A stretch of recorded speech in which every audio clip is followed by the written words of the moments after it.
इजाजत दे नाल जी ਅਸੀਂ ਅੱਜ ਦੀ ਆਪਣੀ ਸ਼ਨੀਵਾਰ ਦੀ ਕਲਾਸ ਸਾਡਾ ਸੈਸ਼ਨ ਸਟਾਰਟ ਕਰਦੇ ਹਾਂ ਜੀ। ਗਿਆਨੀ ਗੁਰਮੁਖ ਸਿੰਘ ਜੀ ਖਾਲਸਾ ਪ੍ਰਚਾਰਕ SGPC ਅੰਮ੍ਰਿਤਸਰ ਜੀ ਤੇ ਅਸੀਂ ਪਹਿਲਾਂ ਵੀ ਕੁਝ ਵਿਚਾਰ ਸਾਂਝੇ ਕੀਤੇ ਨੇ। ਕੁਝ ਦੋ ਕਲਾਸਾਂ ਪਿੱਛੇ ਅਸੀਂ ਡਿਸਕਸ਼ਨਸ ਕੀਤੀਆਂ ਸੀ। ਵੀਰ ਜੀ ਨੇ ਸਾਨੂੰ ਸ਼੍ਰੀ ਗੁਰੂ ਗ੍ਰੰਥ ਸਾਹਿਬ ਜੀ महाराज विच आए सिर ज्ञान का दसम दुआर ते भी बहुत डिस्कशन की है। एक पूरा सैशन ਉਹਦੇ ਤੇ ਵੀਰ ਜੀ ਨੇ ਸਾਨੂੰ ਸਾਂਝ ਪਾਈ ਹੈ ਦਸਮ ਦੁਆਰ ਦੇ ਉੱਤੇ। ਤੇ ਅੱਜ ਗਿਆਨੀ ਜੀ ਸਾਨੂੰ ਲੈ ਕੇ ਚੱਲ ਰਹੇ ਜੀ ਚੌਥੇ ਪਦ ਸਹਿਜ ਪਦ ਤੁਰਿਆ ਅਵਸਥਾ। ਤੇ टॉपिक नाम तो ही थोड़ा डीप लग रहा है जिवें असीं तुरिया अवस्था कह रहे हैं ते वाकई जे अवस्था है तो वो डीप ही होएगा। असीं सैशन शुरू करते हैं जी। वाहिगुरू जी का खालसा वाहिगुरू जी की फतेह। जुग जुग अटल चवर छत्र तखत दे मालिक राजा न राज भाना न भान देवा न देव उपमा महान सतगुरु श्री गुरु ग्रंथ साहिब जी महाराज जी की पावन पवित्र विचारधारा दे नाल जुड़ रही सत संगत जीओ, सब तो पहला सतगुरां दे चरना कमलों नाल जुड़दियां होइयां सतगुरां जी की बख्शिश की हुई फतेह प्रवान करना करो जी। वाहिगुरू जी का खालसा वाहिगुरू जी की फतेह। इस जो अज का टॉपिक आप जी दे नाल सांझ पाउण की कोशिश कर रहे हैं, असी पिछला टॉपिक कीता सी दसम दुआर दा। 9 दरवाजियां की गल कीती सी जिहड़े प्रतख तौर दे उत्ते ने, उन्हां नूं पवित्र किवें कीता जा सकदा है। उस तो बाद असीं दसम दुआर की गल कीती सी कि आम तौर दे उत्ते दूसरे मतां दे अंदर दसम दुआर के बारे विच वख-वख रूपां दे विच वख-वख ढंगां दे नाल लिखिया गया होया है। लेकिन गुरमत के अनुसार गुरबाणी के अनुसार दसम दुआर के उत्ते किवें पहुंचिया जा सकना है या किवें पहुंचिया जा सकता है, उस दे बारे विच विचार कर रहे सां। सतगुरां दी रहमत दे सदका कुछ विचार आपां कीतियां सी। हुण दसम द्वार तो पढ़ के दसम दरवाजा जेकर खुल गया, दरवाजा खुल गया, खुलण की असीं गल कीती सी। हुण इस तो अगला जिहड़ा स्टैप आ, असीं जदों गल करदे हां कि प्रभु परमात्मा सो दर तेरा केहा सो घर केहा जित बह सर्व संभाले। परमात्मा वो दर किहो जिहा, वो घर किहो जिहा जिथे बह के तू सारे उनकी संभाल करदा है। हुण उस दरवाजे की असीं ते गल कीती सी, ਉਹਦਾ ਦਰ ਕਿਹੋ ਜਿਹਾ ਆ, ਉਹਦੀ ਘਰ ਦੇ ਵਿੱਚ ਜਦੋਂ ਪਹੁੰਚਣ ਦੀ ਮਾਰਗ ਦੇ ਅੰਦਰ ਅਸੀਂ ਗੱਲ ਕਰਨੀ ਹੈ, ਪਹੁੰਚ ਮਾਰਗ ਦੀ। ਉਸ ਜਦੋਂ ਪਹੁੰਚ ਮਾਰਗ ਦੇ ਉੱਤੇ ਉਸਦੇ ਘਰ ਦੇ ਵਿੱਚ ਜਾ ਕੇ ਅਗਲੀ ਜਿਹੜੀ ਅਵਸਥਾ ਬਣਨੀ ਹੈ, ਉਸ ਨੂੰ वेदांत ਜਾਂ ਸ਼ਾਸਤਰਾਂ ਨੇ ਉਹਨੂੰ ਵੱਖ-ਵੱਖ ਰੂਪਾਂ ਦੇ ਅੰਦਰ ਭਾਰਤੀ ਮਤ ਦੇ ਅਨੁਸਾਰ, ਭਾਰਤੀ ਦਰਸ਼ਨ ਦੇ ਅਨੁਸਾਰ ਇਸ ਨੂੰ ਵੱਖ-ਵੱਖ ਰੂਪਾਂ ਦੇ ਅੰਦਰ ਚੌਥਾ ਪਦ, ਨਿਰਵਾਣ ਪਦ, ਤੁਰਿਆ ਅਵਸਥਾ ਇਤਿਆਦਿਕ ਨਾਂ ਦਿੱਤੇ ਹੋਏ। ਲੇਕਿਨ ਗੁਰਮਤਿ ਦੇ ਅੰਦਰ ਸਭ ਤੋਂ ਜ਼ਿਆਦਾ ਸਹਿਜ ਅਵਸਥਾ ਦੀ ਗੱਲ ਕੀਤੀ ਹੈ, ਟਿਕਾਊ ਦੀ ਗੱਲ ਕੀਤੀ ਹੈ, ਜਿਹਦੇ ਵਿੱਚ ਜਾ ਕੇ ਉਸ ਦਰਵਾਜ਼ੇ ਦੇ ਅੰਦਰ ਜਾ ਕੇ ਜਦੋਂ ਪ੍ਰਾਪਤੀ ਹੋ ਜਾਂਦੀ ਹੈ, परमात्मा नाल एक मिकता हुंदी है, ते उस जगह दे उत्ते जो टिकदे आ, जो टिकाऊ दी गल आउंदी है, सहज दी गल आउंदी है, उस दी गल असीं अज कोशिश करनी है कि सहज अवस्था जां चौथा पद जां निर्वाण पद जां तुरिया अवस्था किवें पहुंचिया जा सकता है, किवें उहदे नाल मिलिया जा सकता है, सिर्फ ते सिर्फ गुरबाणी दे अनुसार। गुरमत सानू देखो, असीं इन्ने जोगे नहीं हैगे, गुरु कृपा करन, सानू समर्थ बख्शण, जेकर असीं उसदे मार्ग दे उत्ते चलदे होइयां साडे उत्ते बख्शिश करन कि उस लीह दे उत्ते तुर पईए, वो वाहिगुरू रहमत करनगे तां हो सकदा है। लेकिन कोशिश करनी है कि गुरमत दे अनुसार ਆਪਾਂ ਅੱਜ ਸਾਂਝ ਪਾਉਣ ਦੀ ਕੋਸ਼ਿਸ਼ ਕਰਨੀ ਹੈ, ਕਿਵੇਂ ਪਹੁੰਚਿਆ ਜਾ ਸਕਦਾ ਹੈ। ਭਾਰਤੀ ਦਰਸ਼ਨਾਂ ਅਨੁਸਾਰ ਮਨੁੱਖ ਦੀ ਮਾਨਸਿਕ ਚੇਤਨਤਾ 4 ਅਵਸਥਾ ਦੀ ਗੱਲ ਕੀਤੀ ਗਈ ਹੈ: ਜਾਗਰਤ, ਸੁਪਨ, ਸੁਖਪਤ ਤੇ ਤੁਰਿਆ। ਤੁਰਿਆ ਅਵਸਥਾ ਨਾ ਮਾਤਰ ਜਾਂ ਚੌਥਾ ਪਦ ਵੀ ਆਖਿਆ ਜਾਂਦਾ ਹੈ। ਇਸ ਨੂੰ ਗਿਆਨ ਦੀ ਅਵਸਥਾ ਵੀ ਕਿਹਾ ਜਾਂਦਾ ਹੈ। ਇਹ ਤ੍ਰੈ ਗੁਣ ਰਜੋ ਤਮੋ ਸਤੋ ਤੋਂ ਅਤੀਵ ਅਥਵਾ ਪਰੇ, ਭਾਵ ਕਿ ਇਹਨਾਂ ਤਿੰਨਾਂ ਗੁਣਾਂ ਤੋਂ ਅਗਲੀ ਅਵਸਥਾ ਦੀ ਗੱਲ ਹੈ, ਜਿਸ ਨੂੰ ਬ੍ਰਹਮੀ ਅਵਸਥਾ ਵੀ ਵਿਦਵਾਨਾਂ ਨੇ ਕੋਸ਼ਾਂ ਦੇ ਅਨੁਸਾਰ ਇਹਦਾ ਜ਼ਿਕਰ ਕੀਤਾ ਹੈ। ਭਗਤ ਕਬੀਰ ਜੀ ਕੇਦਾਰਾ ਰਾਗ ਵਿੱਚ ਇਸ ਨੂੰ ਚੌਥੇ ਪਦ ਨੂੰ ਸਮਝਣ ਦੇ ਨਾਲ ਪਰਮ ਪਦ ਦੀ ਪ੍ਰਾਪਤੀ ਵੀ ਹੋ ਸਕਦੀ ਹੈ। ਪਰਮ ਪਦ ਦਾ ਵੀ ਨਾਂ ਭਗਤ ਕਬੀਰ ਜੀ ਨੇ ਇਹਨਾਂ ਨੂੰ ਵਿਸ਼ੇਸ਼ਣ ਦੇ ਤੌਰ ਦੇ ਉੱਤੇ ਦੇਣਾ ਕੀਤਾ ਹੈ। ਸਾਹਿਬ ਭਗਤ ਕਬੀਰ ਜੀ ਬਚਨ ਆਉਂਦੇ, ਰਜੋ ਗੁਣ ਤਮੋ ਗੁਣ ਸਤੋ ਗੁਣ ਕਹੀ ਹੈ ਇਹ ਤੇਰੀ ਸਭ ਮਾਇਆ, ਚੌਥੇ ਪਦ ਕੋ ਜੋ ਨਰ ਚੀਨੇ ਤਿਨ ਹੀ ਪਰਮ ਪਦ ਪਾਇਆ। ਔਰ ਜਿਹੜਾ ਚੌਥਾ ਪਦ ਭਾਵੇਂ ਕਿ ਬਾਕੀ ਜਿਹੜੇ ਰਜੋ ਤਮੋ ਸਤੋ ਨੇ ਉਹ ਮਾਇਆ ਦੇ ਵਿੱਚ ਰਹਿੰਦਿਆਂ ਹੋਇਆਂ ਸਾਨੂੰ ਇਸ ਤੋਂ ਬਾਹਰ ਨਹੀਂ ਜਾ ਸਕਦੇ ਹੈਗੇ, ਲੇਕਿਨ ਚੌਥੇ ਪਦ ਦੇ ਵਿੱਚ ਜਿਹੜਾ ਚੌਥੇ ਪਦ ਨੂੰ ਚੀਨ ਲੈਂਦਾ ਹੈ, ਭਾਵੇਂ ਕਿ ਧਿਆ ਲੈਂਦਾ ਹੈ, ਉਹਦੇ ਤਾਈਂ ਪਹੁੰਚ ਜਾਂਦਾ ਹੈ, ਉਹ ਪਰਮ ਪਦ ਦੀ ਪ੍ਰਾਪਤੀ ਕਰ ਲੈਂਦਾ ਹੈ। ਗੁਰੂ ਅਮਰਦਾਸ ਜੀ ਮਹਾਰਾਜ ਜੀ ਨੇ ਵੀ ਇਸੇ ਗੱਲ ਤੇ ਹਵਾਲਾ ਦਿੰਦਿਆਂ ਹੋਇਆਂ ਬਚਨ ਕੀਤੇ ਨੇ, ਤ੍ਰੈ ਗੁਣ ਮਾਇਆ ਮੋਹ ਹੈ ਗੁਰਮੁਖ ਚੌਥਾ ਪਦ ਪਾਇਆ। ਇਹ ਤਿੰਨੇ ਗੁਣ ਜਿਹੜੇ ਨੇ ਇਹ ਮੋਹ ਮਾਇਆ ਦੇ ਵਿੱਚ ਇਨਸਾਨ ਫਸਿਆ ਰਹਿੰਦਾ ਹੈ, ਔਰ ਇਸ ਤੋਂ ਉੱਪਰਲੀ ਅਵਸਥਾ ਜਿਹੜੀ ਹੈ ਉਹ ਚੌਥਾ ਪਦ ਹੈ। ਸੰਸਾਰਿਕ ਅਵਸਥਾਵਾਂ ਤੋਂ ਉੱਪਰਲੀ ਅਵਸਥਾ ਜਿਹੜੀ ਹੈ ਉਹ ਚੌਥੇ ਪਦ ਨੂੰ ਪ੍ਰਾਪਤੀ ਹੋ ਜਾਂਦੀ ਹੈ। ਚੌਥੇ ਪਦ ਨੂੰ ਕੇਵਲ ਤੇ ਕੇਵਲ ਜੇਕਰ ਅਸੀਂ ਪੁੱਛ ਕਰਦੇ ਹਾਂ ਕਿ ਕਿਵੇਂ ਪ੍ਰਾਪਤ ਹੋ ਸਕਣਾ, ਉਹਦਾ ਤਰੀਕਾ ਕੇਵਲ ਤੇ ਕੇਵਲ ਗੁਰੂ ਦੇ ਰਾਹੀਂ ਹੀ ਅਸੀਂ ਚੌਥੇ ਪਦ ਤਾਈਂ ਪਹੁੰਚ ਸਕਦੇ ਹਾਂ। ਗੁਰ ਪ੍ਰਸਾਦੀ ਕੋ ਵਿਰਲਾ ਬੂਝੈ, ਚੌਥੇ ਪਦ ਲਿਵ ਲਾਵਣਿਆ। ਅਤੇ ਗੁਰੂ ਦੀ ਕਿਰਪਾ ਦੇ ਸਦਕਾ ਹੀ ਚੌਥੇ ਪਦ ਦੇ ਤਾਈਂ ਪਹੁੰਚਿਆ ਜਾ ਸਕਣਾ ਹੈ। ਲੇਕਿਨ ਇਹ ਜਿਹੜਾ ਸਹਿਜ ਅਵਸਥਾ ਦੇ ਤਾਈਂ ਪਹੁੰਚਣ ਦੀ ਜਿਹੜੀ ਗੱਲ ਆਉਂਦੀ ਹੈ ਨਾ, ਮਨੁੱਖ ਦਾ ਜਿਹੜਾ ਮਨ ਹੈ ਉਸ ਦੀ ਅਵਸਥਾ ਦਾ ਅਸੀਂ ਥੋੜਾ ਜਿਹਾ ਜ਼ਿਕਰ ਜਿਹੜਾ ਆਉਂਦਾ ਹੈ ਕਿ ਮਨੁੱਖ ਦਾ ਮਨ ਕਦੇ ਉੱਚਾ ਚੜ੍ਹਦਾ, ਕਦੇ ਨੀਵਾਂ ਹੁੰਦਾ ਹੈ, ਭਾਵ ਕਿ ਮਨੁੱਖ ਦਾ ਮਨ ਅਡੋਲ ਰਹਿੰਦਾ ਹੈ, ਹਰ ਵਕਤ ਉਹ ਭੱਜਾ ਫਿਰਦਾ ਰਹਿੰਦਾ ਹੈ। ਅਸੀਂ ਪਿੱਛੇ ਗੱਲ ਕੀਤੀ ਸੀ ਕਿ ਮਨ ਜਿਹੜਾ ਹੈ ਉਹ ਟਿਕਦਾ ਨਹੀਂ, ਬਲਕਿ ਮਨ ਸਾਡਾ ਹਮੇਸ਼ਾ ਵੱਖ-ਵੱਖ ਰੂਪਾਂ ਦੇ ਵਿੱਚ ਭੱਜਾ ਫਿਰਦਾ ਰਹਿੰਦਾ ਹੈ। ਲੇਕਿਨ ਸਹਿਜ ਅਵਸਥਾ ਵਿੱਚ ਮਨੁੱਖ ਨੂੰ ਇੱਕ ਖਾਸ ਪ੍ਰਕਾਰ ਦਾ ਸਵਾਦ, ਆਨੰਦ, ਸਹਿਜ ਆਨੰਦ ਜਾਂ ਤੁਰਿਆ ਅਵਸਥਾ ਦਾ ਆਨੰਦ ਜਾਂ ਬ੍ਰਹਮ ਆਨੰਦ ਵੀ ਕਿਹਾ ਜਾਂਦਾ ਹੈ। ਸਿੱਖ ਗੁਰੂ ਸਾਹਿਬਾਨਾਂ ਨੇ ਇਸ ਨੂੰ ਸਹਿਜ ਸੁਖ ਵੀ ਆਖਿਆ ਗਿਆ ਹੈ। ਗੁਰਬਾਣੀ ਅੰਦਰ ਸਹਿਜ ਸੁਖ ਜਾਂ ਸਹਿਜ ਆਨੰਦ ਗੁਰਮੁਖ ਸਦਾ ਸ਼ੁਭ ਭਾਵਨਾ, ਸੁਭਾਵਿਕ ਸ਼ਾਂਤੀ ਸੁਆਮੀ ਹੁੰਦੀ ਹੈ।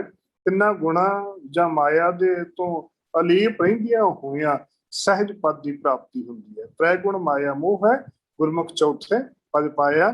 ਚੌਥੇ ਪਦ ਦਾ ਸਹਿਜ ਪਦ ਦੀ ਪ੍ਰਾਪਤੀ ਸਿੱਖ ਗੁਰੂ ਸਾਹਿਬਾਨਾਂ ਨੇ ਗੁਰ ਪ੍ਰਸਾਦੀ ਜਾਂ ਸਤਿਗੁਰੂ ਦੀ ਮਿਹਰ ਜ਼ਰੂਰ ਮੰਨਿਆ। ਜਿਵੇਂ ਅਸੀਂ ਪਿੱਛੇ ਪੰਜਾਂ ਖੰਡਾਂ ਦੀ ਗੱਲ ਕੀਤੀ ਸੀ, ਉਹਦੇ ਵਿੱਚ ਅਸੀਂ ਜਦੋਂ ਚੌਥੇ ਖੰਡ ਦੀ ਜਦੋਂ ਗੱਲ ਕੀਤੀ ਸੀ, ਚੌਥਾ ਖੰਡ ਸੀ ਕਰਮ ਖੰਡ। ਕਰਮ ਖੰਡ ਤੋਂ ਭਾਵ ਹੈ ਮਿਹਨਤ, ਮੁਸ਼ੱਕਤ, ਘਾਲ ਕਮਾਈ, ਜਿਹਦੇ ਵਿੱਚ ਆਣ ਕੇ ਜਦੋਂ ਪੂਰਨ ਤੌਰ ਦੇ ਉੱਤੇ ਇਨਸਾਨ ਗੁਰੂ ਦੀ ਦਿੱਤੀ ਹੋਈ ਮਿਹਨਤ ਮੁਸ਼ੱਕਤ ਕਰਦਾ ਹੈ, ਗੁਰੂ ਦੇ ਦੱਸੇ ਹੋਏ ਫਰਮਾਨਾਂ ਦੇ ਅਨੁਸਾਰ ਜੀਵਨ ਦੇ ਅੰਦਰ ਸਤ, ਸੰਤੋਖ, ਦਇਆ, ਧਰਮ, ਧੀਰਜ ਇਤਿਆਦਿ ਸ਼ੁਭ ਗੁਣਾਂ ਦੇ ਉੱਤੇ ਮਿਹਨਤ ਕਰਦਾ ਹੈ। ਮਿਹਨਤ ਤੋਂ ਭਾਵੇਂ ਉਹਨਾਂ ਨੂੰ ਕਮਾਉਣ ਦਾ ਯਤਨ ਕਰਦਾ ਹੈ। ਤੇ ਜਿਉਂ-ਜਿਉਂ ਜੀਵਨ ਦੇ ਅੰਦਰ ਸਤ, ਸੰਤੋਖ, ਦਇਆ, ਧਰਮ, ਧੀਰਜ ਆਉਣੇ ਸ਼ੁਰੂ ਹੁੰਦੇ ਨੇ, ਸੇਵਾ ਕਰਦਿਆਂ ਸਿਮਰਨ ਕਰਦਿਆਂ ਇੱਕ ਦਿਨ ਐਸੀ ਅਵਸਥਾ ਬਣਦੀ ਹੈ ਜਿਸ ਨੂੰ ਕਰਮ ਖੰਡ ਦੀ ਗੱਲ ਕੀਤੀ ਹੈ। ਉਸ ਦਿਨ ਪ੍ਰਮਾਤਮਾ ਇੰਨੀ ਕੁ ਬਖਸ਼ਿਸ਼ ਕਰ ਦਿੰਦਾ ਹੈ ਕਿ ਆਪਣੇ ਗੁਰਸਿੱਖ ਦੇ ਉੱਤੇ ਬਖਸ਼ਿਸ਼ ਕਰਦਾ ਹੈ, ਬਖਸ਼ਿਸ਼ ਕਰਕੇ ਸੱਚਖੰਡ ਤਾਈਂ ਲੈ ਜਾਂਦਾ ਹੈ। ਤੇ ਸਹਿਜ ਪਦ ਦੀ ਵੀ ਉਹੀ ਗੱਲ ਸਮਝਾਉਣ ਲੱਗੇ, ਕਹਿਣ ਲੱਗੇ ਕਿ ਸਤਿਗੁਰੂ ਜੀ ਕਹਿਣ ਲੱਗੇ ਕਿ ਜਦੋਂ ਸਹਿਜ ਪ੍ਰਾਪਤੀ ਦੀ ਲਈ ਆਸਾ ਮਨਸ਼ਾ ਛੱਡ ਕੇ ਸਤ ਸੰਗਤ ਵਿੱਚ ਜਾ ਕੇ ਸਹਿਜ ਪਦ ਦੀ ਪ੍ਰਾਪਤੀ ਵੇਲੇ ਉਹ ਪ੍ਰਭੂ ਪਰਮਾਤਮਾ ਦੇ ਨਾਲ ਜੁੜਨਾ ਸ਼ੁਰੂ ਕਰ ਦਿੰਦਾ ਹੈ, ਆਸਾ ਮਨਸਾ ਦੂ ਬਿਨਾਸਤ, ਤਿਹ ਗੁਣ ਆਸ ਨਿਰਾਸ ਭਈ, ਤੁਰਿਆ ਅਵਸਥਾ ਗੁਰਮੁਖ ਪਾਈਐ, ਸੰਤ ਸਭਾ ਕੀ ਓਟ ਲਹੀ। ਅਤੇ ਜਦੋਂ ਤਿੰਨੇ ਗੁਣਾਂ ਤੋਂ ਅਗਲੀ ਜਿਹੜੀ ਅਵਸਥਾ ਆਉਂਦੀ ਹੈ, ਤੁਰਿਆ ਅਵਸਥਾ ਜਿਹੜੀ, ਜਦੋਂ ਉਹ ਮਿਲਣੀ ਹੈ ਸਤ ਸੰਗਤ ਦੇ ਵਿੱਚ ਬੈਠ ਕੇ ਗੁਰਸਿੱਖਾਂ ਦੇ ਨਾਲ ਜਦੋਂ ਸਾਂਝ ਪਊਗੀ, ਜਦੋਂ ਅੰਮ੍ਰਿਤ ਵੇਲੇ ਗੁਰਸਿੱਖ ਆਣ ਕੇ ਅੰਮ੍ਰਿਤ ਵੇਲੇ ਬਾਣੀਆਂ ਪੜ੍ਹਨਗੇ, ਉਹਨਾਂ ਗੁਰਸਿੱਖਾਂ ਦੇ ਵਿੱਚ ਸੰਗਤ ਦੇ ਵਿੱਚ ਸੇਵਾ ਕਰਦਿਆਂ ਹੋਇਆ ਮਨ ਚਾਉ ਪੈਦਾ ਹੋਊਗਾ ਕਿ ਇਹ ਗੁਰਸਿੱਖ ਇੰਨੀ ਸੇਵਾ ਕਰਦੇ, ਮੈਂ ਤੇ ਅਜੇ ਕਰਦਾ ਹੀ ਨਹੀਂ, ਇਹ ਗੁਰਸਿੱਖ ਇੰਨੀ ਬਾਣੀ ਪੜ੍ਹਦੀ, ਮੈਂ ਅਜੇ ਪੜ੍ਹਦਾ ਨਹੀਂ। ਫਿਰ ਉਹਨਾਂ ਨੂੰ ਵੱਲ ਵੇਖ ਕੇ ਚਾਉ ਪੈਦਾ ਹੋਊਗਾ, ਫਿਰ ਆਪ ਬਾਣੀ ਪੜ੍ਹਨੀ ਸ਼ੁਰੂ ਕਰੂਗਾ, ਸੇਵਾ ਕਰਨੀ ਸ਼ੁਰੂ ਕਰੂਗਾ। ਸੇਵਾ ਕਰਦਿਆਂ ਕਰਦਿਆਂ ਇੱਕ ਦਿਨ ਐਸੀ ਅਵਸਥਾ ਬਣੂਗੀ ਜਿਸ ਨੂੰ ਸਹਿਜ ਅਵਸਥਾ ਦੀ ਅਸੀਂ ਗੱਲ ਆਖਦੇ ਹਾਂ। ਸਹਿਜ ਜੋ ਹੈ ਬਹੁਤ ਪ੍ਰਾਚੀਨ ਸ਼ਬਦ ਹੈ। ਇਹ ਪ੍ਰਯੋਗ ਸਿੱਧਾਂ ਨਾਥਾਂ ਜੋਗੀਆਂ ਭਾਰਤੀ ਸੰਸਾਰ ਸੰਤਾਂ ਦੇ ਅਨੇਕਾਂ ਭਿੰਨ ਭਿੰਨ ਅਰਥ ਕੀਤੇ ਗਏ ਨੇ। ਸਿੱਧਾਂ ਦੇ ਫਿਰਕੇ ਨੂੰ ਇਹਨੂੰ ਸਹਿਜ ਜਾਨ ਵੀ ਹੋਣਾ ਆਖਦੇ ਨੇ। ਸਹਿਜ ਸ਼ਬਦ ਪ੍ਰਗਟਾ ਕਰਦੇ ਨੇ, ਸਹਿਜ ਕਿਰਿਆ, ਸਹਿਜ ਆਨੰਦ ਆਦਿ ਸ਼ਬਦਾਂ ਨੂੰ ਸਿੱਧ ਕਾਵਿ ਵਿੱਚ ਕਾਫੀ ਮਿਲਦੇ ਨੇ। ਨਾਵਾਂ ਨਾਥਾਂ ਦੇ ਵਿੱਚ ਸਹਿਜ ਪਰਮ ਤਤ ਜਾਂ ਪ੍ਰਿਆਵਾਚੀ ਵੀ ਆਖਦੇ ਨੇ। ਕਬੀਰ ਜੀ ਨੇ ਸਹਿਜ ਸਮਾਧੀ ਦਾ ਜ਼ਿਕਰ ਕਰਦਿਆਂ ਹੋਇਆਂ ਸੰਤੋ ਸਹਿਜ ਸਮਾਧ ਭਲੀ ਵੀ ਸ਼ਬਦ ਵਰਤਿਆ ਗਿਆ ਹੈ। ਸਹਿਜ ਅਵਸਥਾ ਵਿੱਚ ਫੁਰਨੇ ਤੇ ਸੰਕਲਪ ਸੁਭਾਵਿਕ ਤੌਰ ਦੇ ਉੱਤੇ ਇੰਨੇ ਸ਼ਕਤੀਸ਼ਾਲੀ ਹੋ ਜਾਂਦੇ ਨੇ। ਸਹਿਜ ਸਮਾਧ ਦੇ ਵਿੱਚ ਕੰਮ ਫੁਰਨਾ, ਕਲਪਨਾ ਤੇ ਉਹੀ ਕੰਮ ਸਾਧਕ ਰੂਪ ਦੇ ਵਿੱਚ ਉਲੂਪਦਾ ਹੈ। ਸਿੱਧੀ ਦੇ ਰੂਪ ਦੇ ਵਿੱਚ ਸਿੱਧੀ ਯੋਗ ਵੀ ਇਸ ਗੱਲ ਨੂੰ ਆਖਦੇ ਨੇ। ਚੌਥੇ ਪਦ ਤੋਂ ਭਾਵ ਹੈ ਕਿ ਉਹ ਗਿਆਨ ਪਰਮ ਤੱਤ ਦਾ, ਜਿਸ ਪਰਮ ਤੱਤ ਦੇ ਗਿਆਨ ਨੂੰ ਹੋਰ ਦੁਨੀਆਦਾਰੀ ਦੇ ਗਿਆਨ ਤੋਂ ਬਹੁਤ ਉੱਚਾ ਹੋ ਜਾਂਦਾ ਹੈ, ਉਸ ਨੂੰ ਲੋਕਾਂ ਦੀ ਕੀ, ਤ੍ਰੈ ਲੋਕੀ ਦੀ ਕੀ, ਬ੍ਰਹਮ ਲੋਕ ਦੀ ਕੀ, ਇਹ ਸਾਰੀਆਂ ਅਵਸਥਾਵਾਂ ਛੋਟੀਆਂ ਰਹਿ ਜਾਂਦੀਆਂ ਨੇ। ਪਰਮਾਤਮਾ ਦੇ ਵਿੱਚ ਅਭੇਦਤਾ ਵਾਲੀ ਅਵਸਥਾ ਦੀ ਉਹ ਜਿਹੜੀ ਗੱਲ ਆ ਜਾਂਦੀ ਹੈ। ਤ੍ਰੈ ਗੁਣ ਮਾਇਆ ਮੋਹ ਪਸਾਰਾ, ਸਭ ਵਰਤੈ ਆਕਾਰੀ, ਤੁਰਿਆ ਗੁਣ ਸਤ ਸੰਗਤ ਪਾਈਐ, ਨਦਰੀ ਪਾਰ ਉਤਾਰੀ। ਅਤੇ ਸਤ ਸੰਗਤ ਦੇ ਵਿੱਚ ਇਹ ਤ੍ਰੈ ਗੁਣਾਂ ਤੋਂ ਉੱਪਰ ਦੀ ਅਵਸਥਾ ਚੌਥੇ ਪਦ ਵਾਲੀ ਪ੍ਰਾਪਤੀ ਹੁੰਦੀ ਹੈ। ਹੁਣ ਹੀ ਸਤ ਸੰਗਤ ਦੇ ਵਿੱਚੋਂ ਜਿਹਦੇ ਵਿੱਚ ਪਰਮਾਤਮਾ ਦੇ ਦਰ ਘਰ ਦਾ ਗਿਆਨ ਪ੍ਰਾਪਤ ਹੋਵੇ, ਜਿੱਥੇ ਜਾ ਕੇ ਸਿਰਫ ਤੇ ਸਿਰਫ ਇੱਕ ਪਰਮਾਤਮਾ ਦੇ ਦਰੋਂ ਘਰੋਂ ਦੀ ਹੀ ਸੋਝੀ ਪ੍ਰਾਪਤ ਹੁੰਦੀ ਹੋਵੇ। ਤ੍ਰੈ ਗੁਣ ਜਿਹੜੀ ਮਾਇਆ ਮੋਹ ਦਾ ਖਿਲਾਰਾ ਹੈ, ਇਹਨਾਂ ਤਿੰਨਾਂ ਗੁਣਾਂ ਤੋਂ ਏਕਮ ਏਕੈ ਆਪ ਉਪਾਇਆ, ਦੁਬਦਾ ਦੂਜਾ ਤ੍ਰਿਬੁੱਧ ਮਾਇਆ। ਚੌਥੀ ਪੌੜੀ ਗੁਰਮੁਖ ਉੱਚੀ, ਸੱਚੋ ਸੱਚ ਕਮਾ ਬਣਿਆ।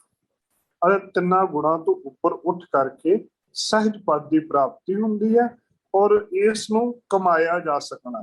ਇਹ ਕੋਈ ਸਟੇਜ ਦੂਜੇ ਤਰੀਕੇ ਦੇ ਨਾਲ ਅਸੀਂ ਆਖੋ ਜੇਕਰ ਆਖਦੇ ਹਾਂ ਨਾ ਆਮ ਤੌਰ ਦੇ ਉੱਤੇ ਕਿ ਕਿਸੇ ਕੋਲੋਂ ਇਹ ਲਈ ਜਾ ਸਕਦੀ ਹੈ ਜਾਂ ਕਿਸੇ ਨੂੰ ਦਿੱਤੀ ਜਾ ਸਕਦੀ ਹੈ, ਇਹ ਨਾ ਤੇ ਲਈ ਜਾ ਸਕਦੀ ਨਾ ਦਿੱਤੀ ਜਾ ਸਕਦੀ ਹੈ।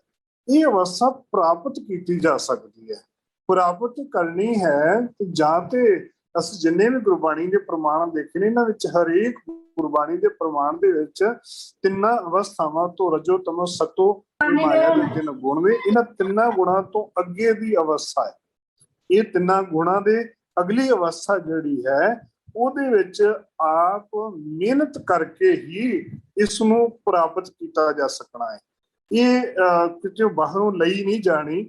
ਇਹ ਕੇਵਲ ਤੇ ਕੇਵਲ ਪਹਿਲਾ ਪ੍ਰਭੂ ਕੱਲਾ ਆਪ ਨਿਰਗੁਣ ਸਰੂਪ ਸੀ, ਲੇਕਿਨ ਉਸਨੇ ਆਪਣੇ ਆਪੇ ਨੂੰ ਪ੍ਰਗਟ ਕੀਤਾ। ਫਿਰ ਉਹਨਾਂ ਦੋਹਾਂ ਕਿਸਮਾਂ ਦੇ ਵਿੱਚ ਨਿਰਗੁਣ ਤੇ ਸਰਗੁਣ ਸਰੂਪ ਬਣ ਗਿਆ। ਤਿੰਨਾਂ ਗੁਣਾਂ ਵਾਲੀ ਮਾਇਆ ਰਚ ਦੇਣਾ ਕੀਤੀ।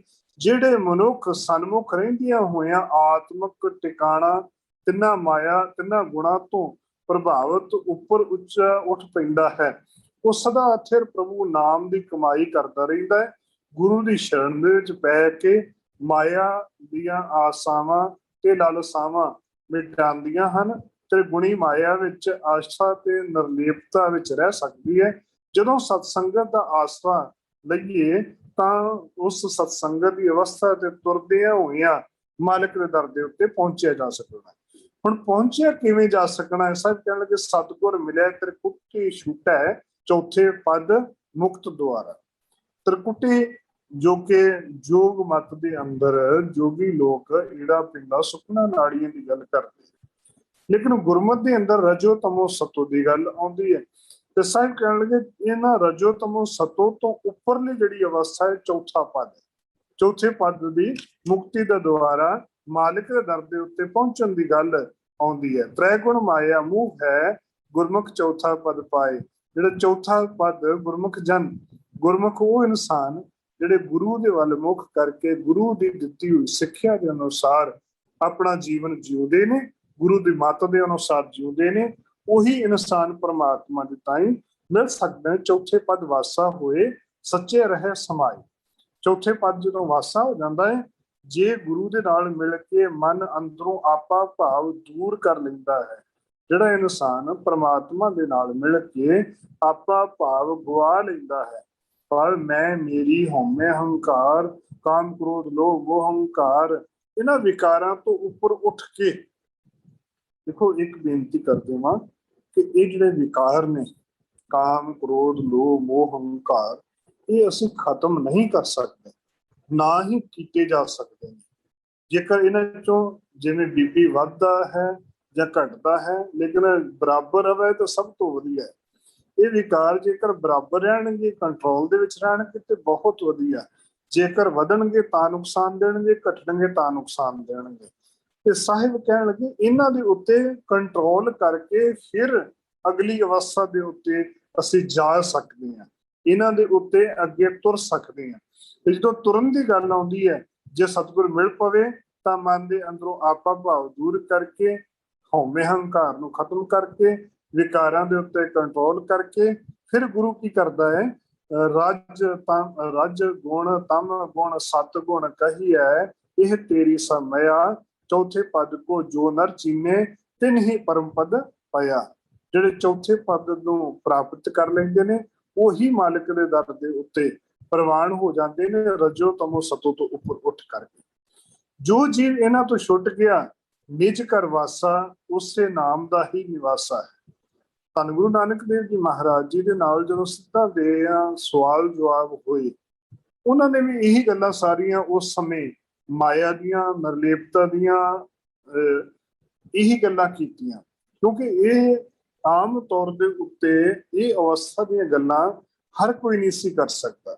ਹਰ ਕਿਸੇ ਨੂੰ ਇਹਨਾਂ ਚੀਜ਼ਾਂ ਦਾ ਪਤਾ ਵੀ ਨਹੀਂ ਸੀ, ਹਰ ਕਿਸੇ ਨੂੰ ਇੱਥੇ ਤੱਕ ਪਹੁੰਚਣ ਦੀ ਅਵਸਥਾ ਦੇ ਬਾਰੇ ਪਤਾ ਹੀ ਨਹੀਂ ਸੀ। ਇਹ ਜੋਗੀ ਲੋਕਾਂ ਨੇ ਆਪਣੇ ਜੀਵਨ ਦੇ ਅੰਦਰ ਬਹੁਤ ਘਾਲਣਾਵਾਂ ਘਾਲੀਆਂ।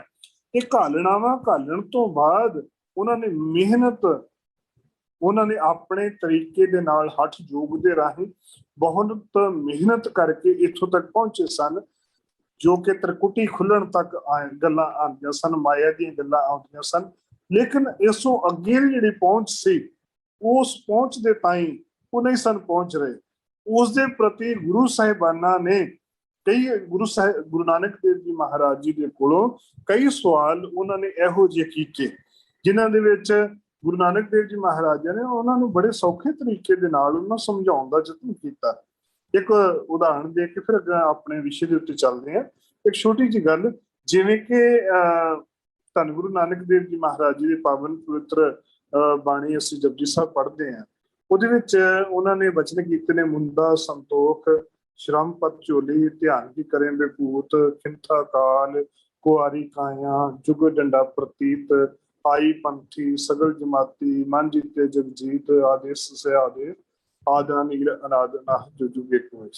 ਇਹਦੇ ਵਿੱਚ ਉਹਨਾਂ ਨੇ ਬਾਹਰੀ ਤੌਰ ਦੇ ਉੱਤੇ ਉਹਨਾਂ ਦੇ ਪਹਿਨੇ ਗਏ ਪਹਿਰਾਵੇ ਦੇ ਉੱਤੇ ਜਿਹੜੀਆਂ ਗੱਲਾਂ ਕੀਤੀਆਂ ਨੇ, ਉਹਨਾਂ ਦੇ ਵਿੱਚ ਉਹਨਾਂ ਨੇ ਸਪਸ਼ਟ ਤੌਰ ਦੇ ਉੱਤੇ ਆਖ ਦੇਣਾ ਕੀਤਾ, ਮੁੰਡਾ ਸੰਤੋਖ ਹੈ ਜੋਗੀ ਜੀ, ਜੇਕਰ ਕੰਨ ਦੇ ਵਿੱਚ ਮੁੰਦਰਾਂ ਪਾਉਣੀਆਂ ਨੇ ਤਾਂ ਸੰਤੋਖ ਦੀਆਂ ਮੁੰਦਰਾਂ, ਆਪਣੇ ਜੀਵਨ ਦੇ ਵਿੱਚ ਸੰਤੋਖ ਨੂੰ ਧਾਰਨ ਕਰੋ। ਸ਼ਰਮ ਪਤ ਝੋਲੀ, ਜਿਹੜਾ ਤੁਸੀਂ ਹੱਥ ਦੇ ਵਿੱਚ ਖੱਪਰ ਫੜਿਆ ਹੋਇਆ ਨਾ, ਉਹ ਮਿਹਨਤ ਦਾ ਫੜੋ। ਸ਼ਰਮ ਪਤ ਝੋਲੀ ਜਿਹੜੀ ਆਪਣੇ ਵਿਭੂਤੀ ਵਾਲੀ ਹੋਈ ਹੈ, ਪ੍ਰਮਾਤਮਾ ਦੇ ਸਿਮਰਨ ਦੀ ਵਿਭੂਤ ਵੱਲੋਂ ਕਹਿਣ ਤੋਂ ਭਾਵ ਕਿ ਉਹਨਾਂ ਨੇ ਇਸ ਤਰੀਕੇ ਦੇ ਨਾਲ ਸਮਝਾਉਣਾ ਕੀਤਾ ਕਿ ਤੁਸੀਂ ਆਪਣੇ ਆਪ ਹੀ ਪ੍ਰਭੂ ਪਰਮਾਤਮਾ ਦੇ ਨਾਲ ਮਿਲਣ ਦੇ ਯੋਗ ਬਣ ਸਕਦੇ ਹੋ, ਜੇਕਰ ਸਹੀ ਤਰੀਕਾ ਨੂੰ ਅਪਣਾ ਲਵੋਗੇ। ਸਿੱਧਾ ਨੇ ਪੁੱਛ ਕੀਤੀ ਸੀ ਕਿ ਸਤਿਗੁਰੂ ਜੀ ਤੁਸੀਂ ਆਂਦੇ ਕਿ ਮਾਇਆ ਦੇ ਵਿੱਚ ਅੰਜਨ ਮਾਹੀ ਨਿਰੰਜਨ ਰਹੀ ਹੈ, ਜੋਗ ਜੁਗ ਤੇ ਪਾਈ ਹੈ, ਮਾਇਆ ਦੇ ਵਿੱਚ ਰਹਿੰਦਿਆਂ ਹੋਇਆ ਮਾਇਆ ਤੋਂ ਨਿਰਲੇਪ ਕਿਵੇਂ ਹੋਇਆ ਜਾ ਸਕਦਾ ਹੈ। ਗੁਰੂ ਨਾਨਕ ਸਾਹਿਬ ਨੇ ਸਪਸ਼ਟ ਤੌਰ ਦੇ ਉੱਤੇ ਆਖ ਦੇਣਾ ਕੀਤਾ ਸੀ ਕਿ ਜੈਸੇ ਜਲ ਮੈਂ ਕਮਲ ਦਰਾਲਮ ਮੁਰਗਾ ਹੀ ਨਸਾਣਾ ਸ਼ਬਦ ਸੁਰਤ ਭਵ ਸਾਗਰ ਤਰੀਏ ਨਾਨਕ ਨਾਮ ਵਖਾਣਾ। ਕਿ ਜਿਵੇਂ ਕਮਲ ਦਾ ਫੁੱਲ ਆ ਪਾਣੀ ਚਿੱਕੜ ਦੇ ਵਿੱਚ ਪੈਦਾ ਹੋ ਕੇ ਆਪਣੇ ਪੰਖਾਂ ਨੂੰ ਪਾਣੀ ਦੇ ਵਿੱਚ ਭਿੱਜਣ ਨਹੀਂ ਦਿੰਦਾ, ਮੁਰਗਾ ਵੀ ਇੱਕ ਜੀਵ ਹੈ ਜੋ ਪਾਣੀ 'ਚ ਹੀ ਰਹਿੰਦੀ ਹੈ ਲੇਕਿਨ ਆਪਣੇ ਪੰਖ ਉਹ ਪਾਣੀ ਦੇ ਨਾਲ ਨਹੀਂ ਭਿੱਜਣ ਦਿੰਦੇ। ਕਹਿੰਦੇ ਮਾਇਆ ਦੇ ਵਿੱਚ ਰਹੋ, ਪਰਿਵਾਰਾਂ ਦੇ ਵਿੱਚ ਰਹੋ ਤੇ ਪਰਿਵਾਰਾਂ ਦੇ ਵਿੱਚ ਰਹਿੰਦਿਆਂ ਹੋਇਆਂ ਪਰਮਾਤਮਾ ਦੇ ਗੁਣ ਗਾਇਨ ਕਰਦਿਆਂ ਕਰਦਿਆਂ ਐਸੀ ਅਵਸਥਾ ਬਣ ਜਾਏਗੀ ਜੇ ਸਹੀ ਤਰੀਕੇ ਨਾਲ ਤੁਰੋਗੇ ਤੇ ਪਰਮਾਤਮਾ ਦੇ ਤਾਈਂ ਪਹੁੰਚ ਸਕਦੇ ਹੋ। ਉਹੀ ਗੱਲ ਸਾਨੂੰ ਇੱਥੇ ਸਮਝਾਉਣਾ ਕਰ ਰਹੇ ਨੇ ਬਾਰ-ਬਾਰ ਗੁਰਬਾਣੀ ਦੇ ਵਿੱਚ, ਚਾਹੇ ਉਹ ਭਗਤ ਕਬੀਰ ਜੀ ਗੱਲ ਕਰਦੇ ਪਏ ਨੇ, ਧੰਨ ਗੁਰੂ ਅਮਰਦਾਸ ਜੀ ਗੱਲ ਕਰਦੇ ਪਏ ਨੇ, ਧੰਨ ਗੁਰੂ ਰਾਮਦਾਸ ਜੀ, ਗੁਰੂ ਨਾਨਕ ਦੇਵ ਜੀ ਮਹਾਰਾਜ ਜੀ ਦੇ ਸ਼ਬਦ ਆਉਂਦੇ ਪਏ ਨੇ ਕਿ ਜਿਹੜਾ ਚੌਥਾ ਪਦ ਹੈ, ਨਿਰਵਾਣ ਪਦ ਹੈ, ਤੁਰੀਆ ਅਵਸਥਾ ਹੈ, ਇਹ ਵੱਖ-ਵੱਖ ਤੁਹਾਨੂੰ ਨਾਵਾਂ ਦੇ ਰੂਪ ਦੇ ਅੰਦਰ ਜ਼ਰੂਰ ਲੱਗਦੇ ਨੇ ਲੇਕਿਨ ਹੈ ਉਹ ਅਵਸਥਾ ਹੈ ਜਿਹਦੇ ਵਿੱਚ ਸਹਿਜ ਆ ਜਾਵੇ, ਜਿਹਦੇ ਵਿੱਚ ਟਿਕਾਊ ਆ ਜਾਵੇ, ਜਿਨ੍ਹਾਂ ਵਿੱਚ ਇਹ ਭਟਕਣਾ ਰਜੋ ਤਮੋ ਸਤੋ ਤੋਂ ਤੁਸੀਂ ਪਰੇ ਹੋ ਜਾਓ। ਤੁਸੀਂ ਉਹ ਅਵਸਥਾ ਦੇ ਆ ਜਾਓ ਜਿਹਦੇ ਵਿੱਚ ਬਿਲਕੁਲ ਅਡੋਲਤਾ ਹੋ ਜਾਵੇ, ਜਿਹਦੇ ਵਿੱਚ ਸਿਖਰ ਆ। ਜੇ ਐਵੇਂ ਕਹਿ ਲਈਏ ਕਿ ਸਿਖਰ ਉਹ ਜਿਸ ਸਿਖਰ ਦੇ ਵਿੱਚ ਤੁਸੀਂ ਬਹਿ ਕੇ ਜਿਵੇਂ ਪਰਮਾਤਮਾ ਅਡੋਲ ਹੋ ਕੇ ਸਾਰਿਆਂ ਹਰੇਕ ਹਿਰਦੇ ਨੂੰ ਦੇਖਦਾ ਪਿਆ ਨਾ ਕਿ ਪਰਮਾਤਮਾ ਸਾਰੇ ਪਾਸੇ ਕੀ ਹੋ ਰਿਹਾ, ਵਰਤਾਰਾ ਕੀ ਵਰਤ ਰਿਹਾ, ਕਿਹੜਾ ਕੀ ਕਰ ਰਿਹਾ, ਕਿਹੜਾ ਕੀ ਕਰ ਰਿਹਾ ਹੈ, ਉਸ ਤਰੀਕੇ ਉਸ ਅਵਸਥਾ ਦੇ ਵਿੱਚ ਆ ਜਾਓ। ਜਿਵੇਂ ਧੰਨ ਗੁਰੂ ਤੇਗ ਬਹਾਦਰ ਜੀ ਮਹਾਰਾਜ ਜੀ ਜਾਂ ਧੰਨ ਗੁਰੂ ਅਰਜਨ ਦੇਵ ਜੀ ਮਹਾਰਾਜ ਤਤੀ ਤਵੀ ਦੇ ਉੱਤੇ ਬੈਠ ਕੇ ਅਡੋਲਤਾ ਦੀ ਅਵਸਥਾ ਦੇ ਨਾਲ ਬੈਠੇ ਨੇ। ਗੁਰੂ ਤੇਗ ਬਹਾਦਰ ਜੀ ਮਹਾਰਾਜ ਜੀ ਉਸ ਅਡੋਲਤਾ ਦੀ ਅਵਸਥਾ ਦੇ ਵਿੱਚ ਜਾ ਕੇ ਉੱਥੇ ਧਰਮ ਦੀ ਗੱਲ ਨਹੀਂ, ਉੱਥੇ ਕੇਵਲ ਤੇ ਕੇਵਲ ਸਹਿਜ ਅਵਸਥਾ ਆਪਣੇ ਜੀਵਨ ਦੇ ਅੰਦਰ ਲੈ ਕੇ ਤੇ ਇੱਕ ਅਵਸਥਾ ਨੂੰ ਲੈਂਦਿਆਂ ਹੋਇਆਂ ਕੁਰਬਾਨ ਹੋਣ ਦੀ ਅਵਸਥਾ ਨੂੰ ਲੈ ਕੇ ਉੱਥੇ ਪਹੁੰਚੇ। ਹੁਣ ਜਿਹੜੀ ਗੱਲ ਅਸੀਂ ਕਰ ਰਹੇ ਹਾਂ ਚੌਥੇ ਪਦ ਮੈਂ ਸਹਿਜ ਹੈ ਗੁਰਮੁਖ ਪੱਲੇ ਪਾਏ। ਪੱਲੇ ਪਾਉਣਾ ਕੀ ਹੁੰਦਾ? ਸਾਡੀ ਰੋਜ਼ਾਨਾ ਸਾਡਾ ਰੋਜੀ ਰੋਟੀ ਸਰਸੇ ਜਿਹੜਾ ਅਸੀਂ ਬਚਾ ਕੇ ਆਪਣੀ ਖਰਚੀ ਰੱਖੀ ਹੈ। ਅਸੀਂ ਬਚਨ ਪੜ੍ਹਦੇ ਹਾਂ ਨਾ, ਵਿੱਚ ਦੁਨੀਆ ਸੇਵ ਕਮਾਈ ਹੈ ਤਾਂ ਦਰਗਾਹ ਬੈਸਣ ਪਾਈ ਹੈ। ਉਹ ਸਾਡੇ ਪੱਲੇ ਕੀ ਹੈ? ਅਸੀਂ ਜਮਾ ਕੀ ਕੀਤੀ, ਸਾਡੀ ਪੂੰਜੀ ਕੀ ਹੈ, ਪੱਲੇ ਕੀ ਹੈ? ਸਾਡੇ ਪੱਲੇ ਉਹ ਆ ਚੌਥੇ ਪਦ ਮੈਂ ਗੁਰਮੁਖ, ਚੌਥੇ ਪਦ ਮੈਂ ਸਹਿਜ ਹੈ ਗੁਰਮੁਖ ਪੱਲੇ ਪਾਏ। ਅਤੇ ਉੱਥੇ ਸਹਿਜ, ਉੱਥੇ ਟਿਕਾਊ ਹੈ, ਉੱਥੇ ਇੰਨਾ ਕੁ ਟਿਕਾਊ ਹੈ ਕਿ ਉਸ ਟਿਕਾਊ ਨੂੰ, ਉਸ ਸ਼ਬਦ ਨੂੰ ਅਸੀਂ ਬਿਆਨ ਹੀ ਨਹੀਂ ਕਰ ਸਕਦੇ। ਉਹ ਜਿਹੜਾ ਆਨੰਦ ਹੈ ਉਹ ਸਾਡੇ ਪੱਲੇ ਪੈਣਾ ਆ। ਪੱਲੇ ਪਾਏ ਸਹਿਜ ਗੁਫਾ ਮੈਂ ਆਸਣ ਬੰਧਿਆ ਜੋਤ ਸਰੂਪ ਅਨਹਦ ਵਾਜੇ। ਆਂਦੇ ਉਸ ਅਵਸਥਾ ਦੇ ਵਿੱਚ ਕੀ ਹੋਏਗਾ?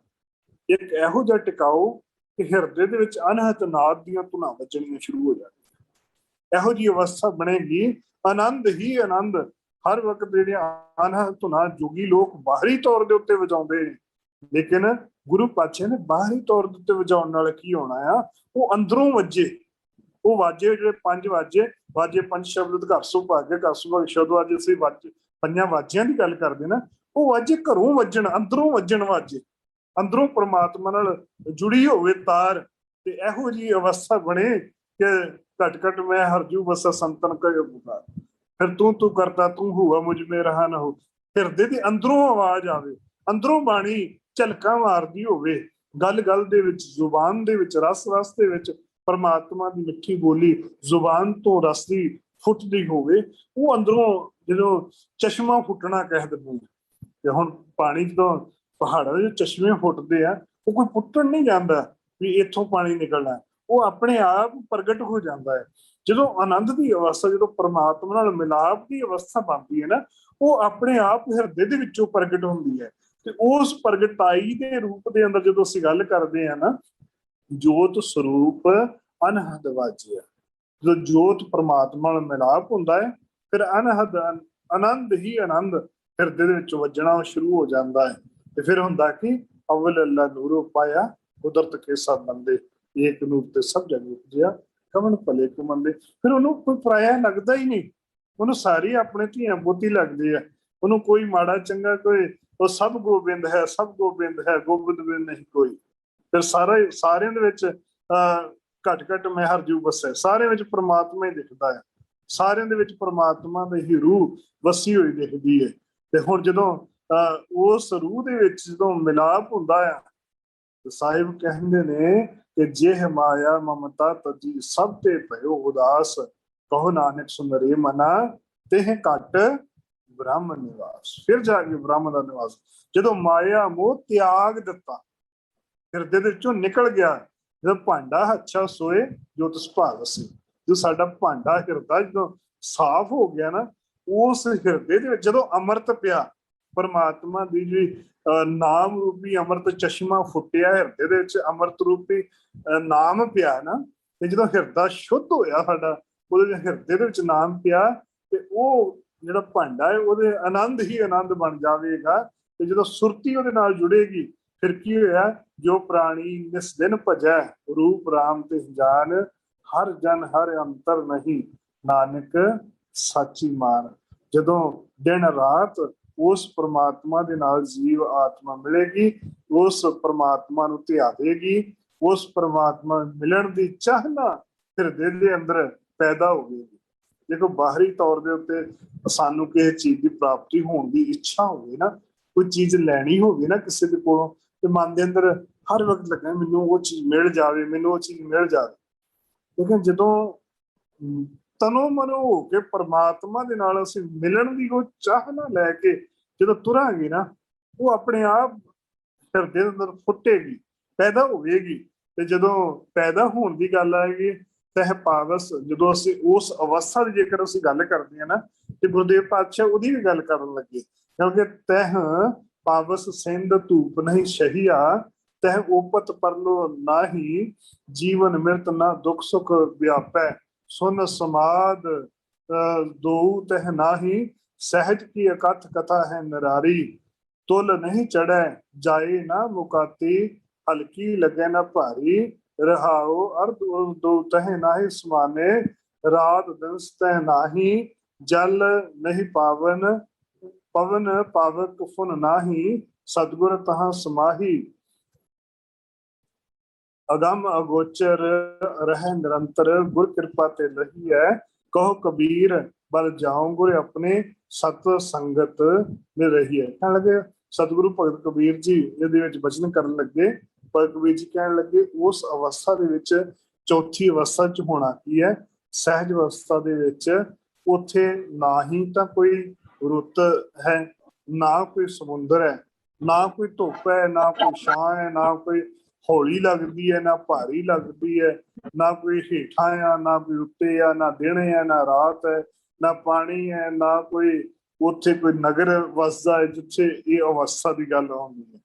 ਇਹ ਸਮਝ ਨਹੀਂ ਪੈਂਦੀ। ਅਸਲ ਦੇ ਵਿੱਚ ਭਗਤ ਕਬੀਰ ਜੀ ਕਹਿਣ ਲੱਗੇ ਕਿ ਇਹ ਸਾਡੀ ਸ਼ਬਦ ਹੀ ਉਸ ਵੇਲੇ ਅਗਵਾਈ ਕਰ ਸਕਦਾ ਹੈ। ਤੇ ਸ਼ਬਦ ਦੇ ਵਿੱਚ ਰਹਾਉ ਦੇ ਬੰਦ ਦੇ ਅੰਦਰ ਸਾਫ਼ ਤੌਰ ਦੇ ਉੱਤੇ ਆਖ ਦਿੱਤਾ ਕਿ ਸਹਿਜ ਅਵਸਥਾ ਦਾ ਜ਼ਿਕਰ ਉਹ ਹੈ ਜੋ ਕਿ ਪ੍ਰਭੂ ਪਰਮਾਤਮਾ ਦੇ ਨਾਲ ਹੀ ਮਿਲਾਪ ਕੀਤੀਆਂ ਹੋ ਸਕਦਾ ਹੈ। ਸ਼੍ਰੀ ਗੁਰੂ ਗ੍ਰੰਥ ਸਾਹਿਬ ਜੀ ਮਹਾਰਾਜ ਜੀ ਦੇ ਅੰਦਰ ਥਾਂ ਥਾਂ ਤੇ ਸਹਿਜ ਅਵਸਥਾ ਦਾ ਜ਼ਿਕਰ ਹੁੰਦਾ ਹੈ। ਨਾਮ ਸਿਮਰਨ ਤੇ ਸਿਰਫ ਸਲੋਤਾਂ ਦੀਆਂ ਬਰਕਤਾਂ ਦੀ ਇਹ ਅਵਸਥਾ ਹੈ। ਤੇ ਉਸ ਦੇ ਵਾਸਤੇ ਸਤਿਗੁਰੂ ਜੀ ਬਾਰ-ਬਾਰ ਇਹੀ ਗੱਲ ਆਖਦੇ ਨੇ ਕਿ ਰਸਨਾ ਗੁਣ ਗੋਪਾਲ ਨੇ ਦਗਾਇਨ, ਸ਼ਾਂਤ ਸਹਿਜ ਰਹੱਸ ਮਨ ਉਪਜਿਓ, ਸਗਲੇ ਦੁੱਖ ਲਾਇਨ।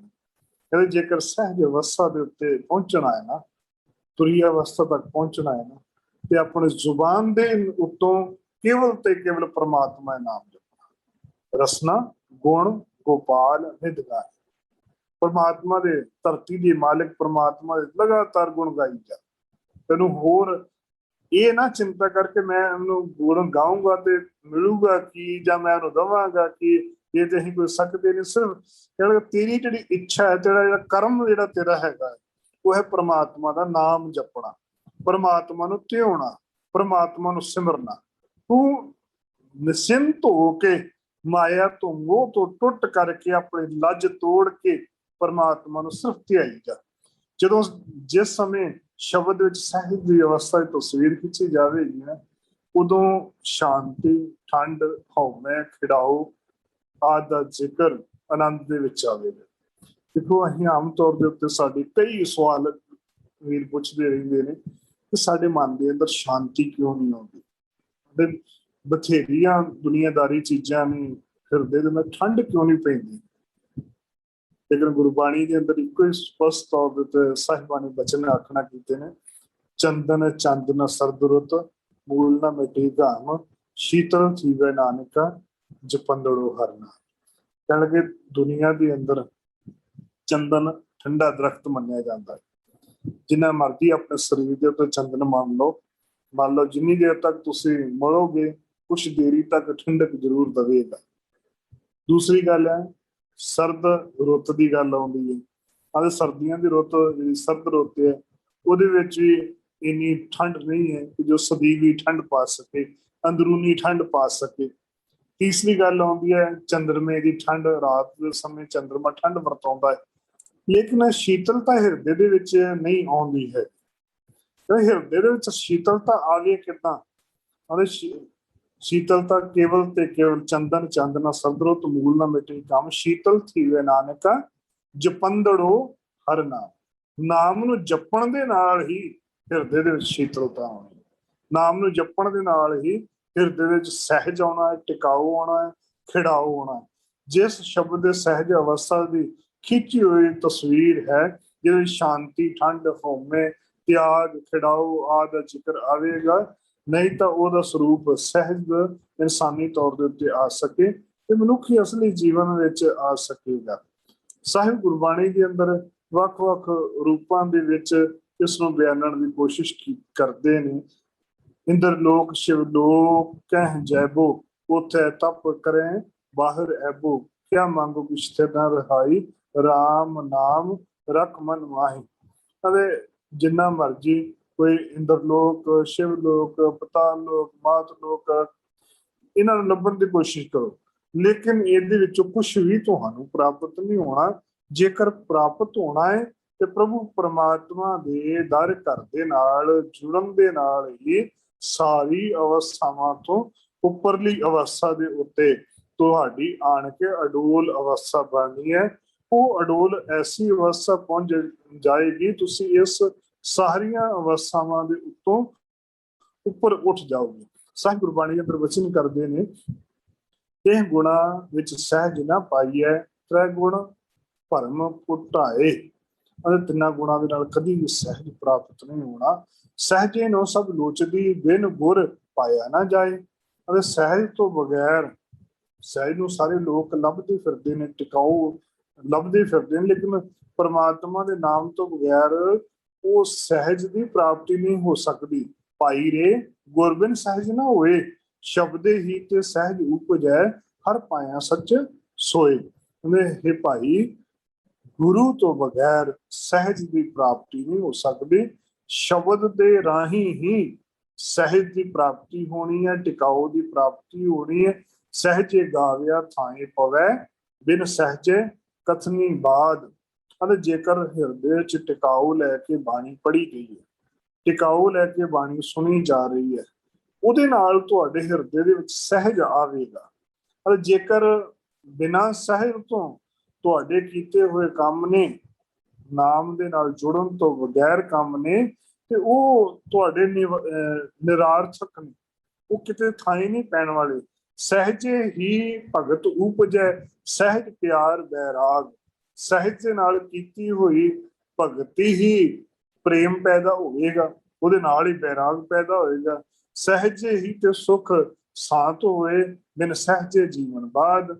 ਸਹਿਜ ਦੇ ਨਾਲ ਹੀ ਸੁੱਖਾਂ ਦੀ ਪ੍ਰਾਪਤੀ ਹੋਏਗੀ, ਸਹਿਜ ਦੇ ਨਾਲ ਹੀ ਸਾਰਾ ਕੁਝ ਹੋਏਗਾ। ਉਹ ਸਾਰਾ ਕੁਝ ਸ਼ਬਦ ਦੇ ਦੁਆਰਾ ਹੀ ਪ੍ਰਾਪਤ ਹੋਵੇਗਾ। ਤੇ ਸਹਿਜ ਜਿਹੜੀ ਦੀ ਪ੍ਰਾਪਤੀ ਜਿਹੜੀ ਹੈਗੀ ਉਹ ਸ਼ਬਦ, ਉਹ ਗੁਰੂ ਦੇ ਰਾਹੀਂ ਹੋਣੀ ਹੈ। ਤੇ ਗੁਰੂ ਸਾਡਾ ਹੈਗਾ ਸ਼ਬਦ। ਸ਼ਬਦ ਦੇ ਰਾਹੀਂ ਹੀ ਉਹ ਸਾਰਾ ਸਹਿਜ ਪ੍ਰਾਪਤ ਹੋਵੇਗਾ। ਪਰਮਾਤਮਾ ਦੇ ਗੁਣਾ ਕਰਨ ਦੇ, ਪਰਮਾਤਮਾ ਦੇ ਗੁਣਾ ਕੀਰਤਨ ਕਰਨ ਸਮੇਂ ਪ੍ਰਵਾਨ ਹੁੰਦੀ ਹੈ, ਅਡੋਲਤਾ, ਆਤਮਕ ਅਡੋਲਤਾ ਆ ਜਾਂਦੀ ਹੈ। ਜਿਹੜਾ ਮਨੁੱਖ ਅਡੋਲਤਾ ਨੂੰ ਟਿਕ ਜਾਂਦਾ ਹੈ, ਪਰਮਾਤਮਾ ਦੇ ਗੁਣ ਗਾਉਂਦਾ ਹੈ, ਪਰਮਾਤਮਾ ਦੇ ਵਿੱਚ ਜੁੜ ਜਾਂਦਾ ਹੈ, ਉਸ ਨੂੰ ਸਹਿਜ ਦੀ ਅਵਸਥਾ ਦੇ ਵਿੱਚ ਉਹ ਤੁਰ ਪੈਂਦਾ ਹੈ। ਤਿੰਨ ਗੁਣਾਂ ਤੋਂ ਨਿਰਲੇਪ ਪ੍ਰਮਾਤਮਾ ਪਦਾਰਥਾਂ ਦਾ ਖਜ਼ਾਨਾ ਆਤਮਕ ਅਡੋਲਤਾ ਦੇ ਵਿੱਚ ਪਹੁੰਚਿਆ ਜਾ ਸਕਦਾ ਹੈ, ਸਮਝ ਪੈ ਜਾਂਦੀ ਹੈ। ਗੁਣਾਂ ਵਾਲੇ ਜੀਵ ਸਿਫਤ ਸਲੋਤਾ ਕਰਦੇ ਨੇ, ਜਿਹੜੇ ਮਨੁੱਖ ਸਿਫਤ ਸਲੋਤਾ ਕਰਦੇ ਨੇ ਸਦਾ ਉੱਥੇ ਪ੍ਰਭੂ ਪਰਮਾਤਮਾ ਦੇ ਵਿੱਚ ਅਟਲ ਤੇ ਅਡੂਲ ਹੋ ਜਾਂਦੇ ਨੇ। ਉਹ ਪਰਮਾਤਮਾ ਦੀ ਦਇਆ ਸ਼ਰਨ ਦੇ ਵਿੱਚ ਪੈ ਕਰਕੇ ਮਾਲਕ ਦੇ ਮਾਰਗ ਦੇ ਉੱਤੇ ਤੁਰਦੇ ਨੇ, ਤੇ ਜਿਹੜੇ ਪਰਮਾਤਮਾ ਤੋਂ ਭੁੱਲੇ ਨੇ ਉਹ ਭੁੱਲ ਕੇ ਘੁੱਪ ਹਨੇਰੇ ਦੇ ਵਿੱਚ ਪੈ ਜਾਂਦੇ ਨੇ। ਸੱਚੇ ਪਾਤਸ਼ਾਹ ਉਹਨਾਂ ਇਨਸਾਨਾਂ ਨੂੰ ਆਖਦੇ ਨੇ, ਜੇ ਘਟ ਸਿਮਰਨ ਰਾਮ ਕੋ ਸੋ ਨਰ ਮੁਕਤਾ ਜਾਨ, ਦੇਹ ਨਰ ਹਰਿ ਅੰਤਰ ਨਹੀਂ ਨਾਨਕ ਸਾਚੀ ਮਨ। ਜਿਹੜੇ ਸਿਮਰਨ ਕਰਦੇ ਨੇ, ਜਿਹੜੇ ਹਿਰਦੇ ਵਿੱਚੋਂ ਪਰਮਾਤਮਾ ਦਾ ਸਿਮਰਨ ਕਰਦੇ ਨੇ, ਉਹ ਮਾਲਕ ਦੇ ਦਰ ਦੇ ਉੱਤੇ ਪ੍ਰਵਾਨ ਹੋ ਜਾਂਦੇ ਨੇ।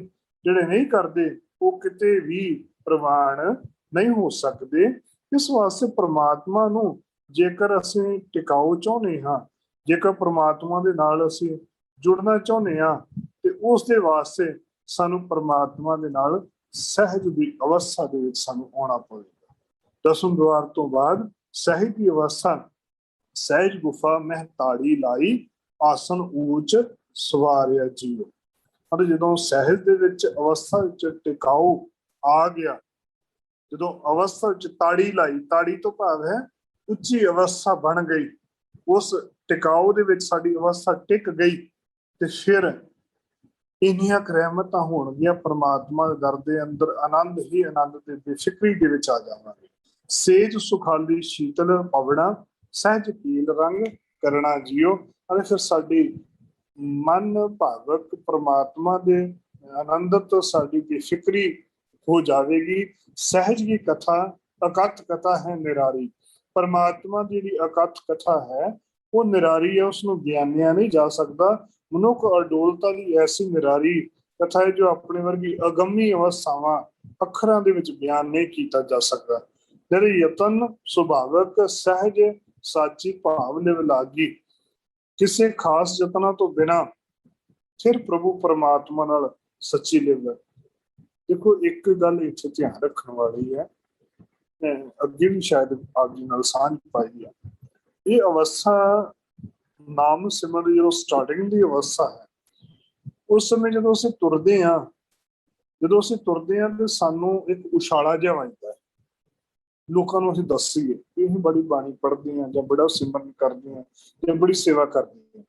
ਜਦੋਂ ਇਹ ਚੀਜ਼ ਹਿਰਦੇ 'ਚ ਪੈਦਾ ਹੋਊਗੀ ਨਾ, ਜਦੋਂ ਅਸੀਂ ਕਿਸੇ ਨੂੰ ਦੱਸਣ ਦੀ ਕੋਸ਼ਿਸ਼ ਕਰਾਂਗੇ ਨਾ, ਜਦੋਂ ਅਸੀਂ ਆਪਣੇ ਵਲਵਲੇ ਕਿਸੇ ਨੂੰ ਪ੍ਰਗਟਾਉਣ ਦੀ ਕੋਸ਼ਿਸ਼ ਕਰਾਂਗੇ ਕਿ ਮੈਂ ਇੰਨੇ ਸੁਖਮਨੀ ਸਾਹਿਬ ਦੇ ਪਾਠ ਕੀਤੇ, ਇੰਨੇ ਜਪਜੀ ਸਾਹਿਬ ਦੇ ਪਾਠ ਕੀਤੇ, ਇੰਨੀ ਸੇਵਾ ਕੀਤੀ ਹੈ, ਉਹ ਸਾਰੀ ਖਤਮ ਹੋ ਜਾਂਦੀ ਹੈ। ਪਰ ਇਹ ਨਹੀਂ ਕਿ ਸਾਡੇ ਦਿਖਾਵੇ ਨਾਲ ਅਸੀਂ ਫਿਰ ਉੱਥੇ ਕੀ ਆ ਜਾਂਦੇ ਹਾਂ, ਸਾਡਾ ਲੈਵਲ ਫਿਰ ਉੱਥੇ ਹੀ ਆ ਜਾਂਦਾ, ਜਿੱਥੋਂ ਚੜ੍ਹਦੇ ਆ ਉੱਥੇ ਫਿਰ ਡਿੱਗ ਪੈਂਦੇ। ਇਹ ਜਿਹੜੀ ਹੈ ਇਹ ਅੰਤਰ ਆਤਮਿਕ ਚੀਜ਼ ਰੱਖਣ ਵਾਲੀ, ਇਹ ਜਿਹੜਾ ਧਨ ਵੰਡਣ ਵਾਲਾ ਗਿਆਨ ਹੈ, ਕਮਾਈ ਕਰਨ ਵਾਲਾ ਜਿਹੜਾ ਹੈ ਉਹ ਪ੍ਰਭੂ ਪਰਮਾਤਮਾ ਦਾ ਨਾਮ ਹੈ। ਗਿਆਨ ਵੰਡਣ ਵਾਸਤੇ, ਨਾਮ ਕਮਾਉਣ ਵਾਸਤੇ। ਗਿਆਨ ਰਸਤਾ ਦੱਸੋ, ਕਿਸੇ ਨੂੰ ਜ਼ਰੂਰ ਦੱਸੋ, ਆਪ ਜਪੋ, ਆਪਣਾ ਨਾਮ ਜਪਾਉਣ ਵਾਲੀ ਗੁਰੂ ਪਾਤਸ਼ਾਹ ਨੇ ਦੱਸੀ ਹੈ, ਤੇ ਤਰੀਕਾ ਸਾਰਿਆਂ ਨੂੰ ਦੱਸੋ, ਪਰ ਕਮਾਈ ਕਰਕੇ ਆਪ ਉਸ ਕਮਾਈ ਨੂੰ ਜੋੜ ਕੇ ਗੁਰੂ ਦੇ ਦਰ ਦੇ ਉੱਤੇ ਸਟੈਪ ਬਾਈ ਸਟੈਪ ਤੁਰਨ ਦੀ ਕੋਸ਼ਿਸ਼ ਜ਼ਰੂਰ ਕਰਨੀ। ਜੇਕਰ ਅਸੀਂ ਦੂਜਿਆਂ ਨੂੰ ਦੱਸੀ ਗਏ, ਆਪ ਤੁਰੇ ਨਾ, ਅਵਰ ਉਪਦੇਸ਼ ਆਪ ਨਾ ਕਰੇ, ਆਪ ਜਬ ਜਨਮ ਮਰੇ ਵਾਲੀ ਗੱਲ, ਜੇਕਰ ਆਪ ਅਸੀਂ ਉਹ ਕਮਾਈ ਨਾ ਕੀਤੀ, ਦੂਜਿਆਂ ਨੂੰ ਦੱਸੀ ਗਈ ਕਿ ਏਦਾਂ ਨਹੀਂ, ਏਦਾਂ ਨਹੀਂ, ਤੇ ਫਿਰ ਉਹ ਵੀ ਗੱਲ ਗਲਤ। ਕੋਸ਼ਿਸ਼ ਕਰਨੀ ਹੈ ਕਿ ਅਸੀਂ ਆਪ ਵੀ ਉਸ ਚੀਜ਼ ਦੇ ਨਾਲ ਤੁਰਨ ਦੀ ਜਾਂਚ ਸਿੱਖ ਸਕੀਏ। ਜਦੋਂ ਅਸੀਂ ਮਨ ਦੀ ਅਡੋਲਤਾ ਉੱਪਰ ਆਵਾਂਗੇ, ਸਹਿਜ ਦੀ ਅਵਸਥਾ ਦੀ ਗੱਲ ਦੇ ਵਿੱਚ ਆਵਾਂਗੇ, ਸਹਿਜ ਸਮਾਧ ਲੱਗੀ ਲਿਵ ਅੰਤਰ ਸੋ ਰਸ ਸੋਈ ਜਾਣਾ। ਜਿਹੜਾ ਰਸ ਪਰਮਾਤਮਾ ਦੇ ਨਾਲ ਮਿਲਾਪ ਦਾ ਹੁੰਦਾ ਹੈ, ਉਹ ਜਿਹੜਾ ਮਿਲਾਪ ਕਰ ਲੈਂਦਾ ਹੈ, ਉਹੀ ਉਸ ਮਿਲਾਪ ਨੂੰ, ਆਨੰਦ ਨੂੰ ਮਾਣ ਸਕਦਾ ਹੈ। ਹੋਰ ਦੂਸਰਾ ਉਸ ਰਸ ਨੂੰ ਮਾਣ ਨਹੀਂ ਸਕਦਾ, ਨਾ ਹੀ ਉਹ ਕਿਸੇ ਨੂੰ ਰਸ ਦੱਸ ਸਕਦਾ ਹੈ, ਨਾ ਦੇ ਸਕਦਾ ਹੈ। ਉਹ ਦੈਵੀ ਗੁਣਾਂ ਨੂੰ ਆਨੰਦ ਦੇ ਵਿੱਚ ਅਡੋਲ ਹੋ ਸਕਦਾ ਹੈ। ਸਹਿਜ ਆਨੰਦ ਗਾਵੇਂ ਗੁਣ ਗੋਬਿੰਦ, ਪ੍ਰਭ ਨਾਨਕ ਸਰਬ ਸਮਾਹਿਆ ਜੀਓ। ਸਹਿਜ ਆਨੰਦ ਗਾਵੇਂ ਗੁਣ ਗੋਬਿੰਦ, ਅਤੇ ਪ੍ਰਭੂ ਪਰਮਾਤਮਾ ਦੇ ਸਹਿਜ ਦੇ ਆਨੰਦ ਨੂੰ ਪਰਮਾਤਮਾ ਨੇ ਜਿੰਨੇ ਵੀ ਪ੍ਰਮਾਤਮਾ ਦੇ ਰੂਪ ਹੋਏ ਨੇ, ਪੈਦਾ ਹੋਏ ਨੇ, ਉਹਨਾਂ ਗਾ ਕੇ ਹੀ ਉਸ ਪ੍ਰਮਾਤਮਾ ਦੇ ਤਾਈਂ ਪਹੁੰਚਣਾ ਕੀਤੀ ਹੈ। ਭਾਵੇਂ ਕਿ ਜਿੰਨੇ ਮਹਾਂਪੁਰਖ ਹੋਏ ਨੇ, ਜਿੰਨੇ ਗੁਰੂ ਪੀਰ ਪੈਗੰਬਰ ਔਲੀਏ ਜਿੰਨੇ ਵੀ ਹੋਏ, ਉਹਨਾਂ ਨੇ ਪ੍ਰਮਾਤਮਾ ਦੀ ਸਿਫਤ ਸਲਾਹੁਤਾ ਕੀਤੀ ਹੈ। ਪ੍ਰਮਾਤਮਾ ਦੇ ਗੁਣ ਗਾ ਕੇ ਉਹਦੇ ਵਿੱਚ ਗੁਣ ਗਾਉਂਦਿਆਂ ਹੀ ਉਹਦੇ ਵਿੱਚ ਅਭੇਦਤਾ ਪੈ ਹੈ। ਗੁਣ ਕਹਿ ਗੁਣੀ ਸਮਾਵਣਿਆ, ਗੁਣ ਕਹਿੰਦਿਆਂ ਗੁਣਾਂ ਦੇ ਵਿੱਚ ਉਹਨਾਂ ਨੇ ਸਮਾਉਣਾ ਕੀਤਾ ਹੈ। ਨਾ ਕਿ ਉਹਨਾਂ ਨੇ ਦੂਸਰੇ ਵਹਿਮਾਂ ਭਰਮਾਂ ਪਖੰਡਾਂ ਜਾਂ ਕਰਮ ਕਾਂਡਾਂ ਦੇ ਵਿੱਚ ਪੈ ਕੇ ਪਰਮਾਤਮਾ ਦੀ ਪ੍ਰਾਪਤੀ ਕੀਤੀ ਹੈ। ਕੇਵਲ ਤੇ ਕੇਵਲ ਗੁਣਾਂ ਨੂੰ, ਪ੍ਰਮਾਤਮਾ ਦੀ ਸਿਫਤ ਸਲਾਹੁਤਾ ਨੂੰ ਕਰਦਿਆਂ ਪ੍ਰਮਾਤਮਾ ਦੇ ਵਿੱਚ ਉਹਨਾਂ ਨੇ ਲਿਵ ਲੀਨਤਾ ਪ੍ਰਾਪਤ ਕੀਤੀ। ਤੇ ਸਾਹਿਬ ਕਹਿਣ ਲੱਗੇ, ਪ੍ਰਿਯ ਰੰਗ ਰਾਤੀ ਸਹਿਜ ਮਾਤੀ ਮਹਾ ਦੁਰਮਤ ਤਿਆਗਨੀ। ਜਦੋਂ ਪ੍ਰਭੂ ਪਰਮਾਤਮਾ ਦੇ ਨਾਲ ਹਿਰਦੇ ਦੇ ਵਿੱਚੋਂ ਜੁੜਨਾ ਸ਼ੁਰੂ ਕਰ ਦੇਵਾਂਗੇ ਨਾ, ਤੇ ਜਿਹੜੇ ਮਹਾ ਦੁੱਖ ਨੇ ਉਹ ਦੂਰ ਹੋ ਜਾਂਦੇ ਨੇ, ਵਿਕਾਰ ਜਿਹੜੇ ਨੇ ਉਹ ਤਿਆਗੇ ਜਾਂਦੇ ਨੇ। ਸਰੀਰਕ ਮੋਹ ਤੋਂ, ਪ੍ਰੇਮ ਰੰਗ ਤੋਂ ਉੱਪਰ ਉੱਠ ਕੇ ਉਸ ਅਵਸਥਾ ਦੇ ਤਾਈਂ ਪਹੁੰਚਿਆ ਜਾ ਸਕਦਾ ਹੈ। ਉਸ ਅਵਸਥਾ ਨੂੰ ਜਦੋਂ ਉਸ ਚੀਜ਼ ਨੂੰ ਆਨੰਦ ਕਰਾਂਗੇ, ਮਾਣਨ ਦੀ ਕੋਸ਼ਿਸ਼ ਕਰਾਂਗੇ, ਸਰੀਰ ਐਵੇਂ ਲੱਗੇਗਾ ਬਿਲਕੁਲ ਹੌਲਾਪਨ ਹੋ ਜਾਏਗਾ। ਬੇਸ਼ੱਕ ਇਨਸਾਨ ਸਾਰੀ ਦਿਹਾੜੀ ਥੱਕਿਆ ਹੋਵੇਗਾ, ਬੇਸ਼ੱਕ ਜਦੋਂ ਪ੍ਰਮਾਤਮਾ ਦੀ ਉਸ ਆਨੰਦ ਚ ਇੱਕ ਝਲਕਾਰਾ ਜਿਹਾ ਜੇਕਰ ਲੱਗ ਗਿਆ ਤਾਂ ਸਰੀਰ ਦੇ ਕਈਆਂ ਜਨਮਾਂ ਦੇ ਕਲੰਕ ਮਿਟ ਜਾਣਗੇ। ਜਾਪ ਸਾਹਿਬ ਜੀ ਦੀ ਬਾਣੀ ਦੇ ਅੰਦਰ ਇੱਕ ਸ਼ਬਦ ਆਉਂਦਾ ਹੈ, ਬਚਨ ਆਉਂਦਾ ਹੈ। ਉੱਥੇ ਇੱਕ ਪੌੜੀ ਦੇ ਅੰਦਰ ਬਚਨ ਆਉਂਦਾ ਹੈ, ਅਦੂ ਉਰਦ ਅਰਦੰ ਅਗੰ ਓਕ ਹਰਤਾ।